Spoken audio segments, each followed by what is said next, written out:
purely in terms of actually just going shopping, I think St. Petersburg is a lot easier than Moscow because St. Petersburg still, because it has this a much more European sort of layout to it. You actually have high streets, and you actually have streets where you have a series of shops along them. Moscow tends to be on, more on the, at least now, more along the American model, where you have out-of-town shopping malls. So you drive out of the city, then you go to a big sort of retail park, and that's where you do your shopping. St. Petersburg, you can still go along. I mean, where we're sitting here. I mean, if you want to buy a pair of shoes, this is the street you go to, because you have, you know, a dozen shoe shops all next to each other. So you can spend an afternoon, you know, just trying out different shoes. And prices are not cheap, especially if you go for for brands.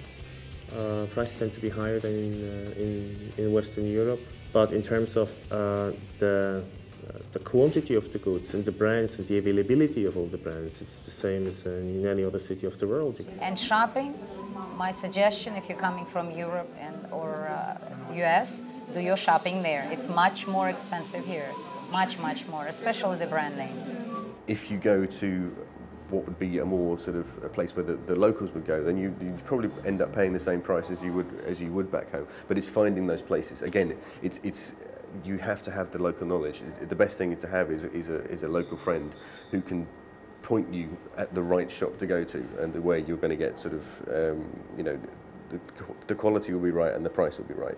Okay, food is we have several places that we like. Well, we've been to OK, we've been to Petersburg, but my favorite is the Vladimirsky Passage, the land. So we get around. Everything you need and you didn't think you needed. Just more expensive. Compared to US, it is more expensive. One thing that I can't find in Russia is like really big boxes of cereal. I like cereal, but I don't find little boxes. So I just have to keep buying cereal a lot. But other than that, you can find anything in the US you can find in St. Petersburg. I mean, I remember when I was a student here in the early 90s, then yeah, finding, you know, basic staples that you would expect to have back home was more difficult. You had to know the right shops to go to. But I think really since, you know, for the last 10 years or so, it's quite difficult to be in a situation where there's something you cannot find here.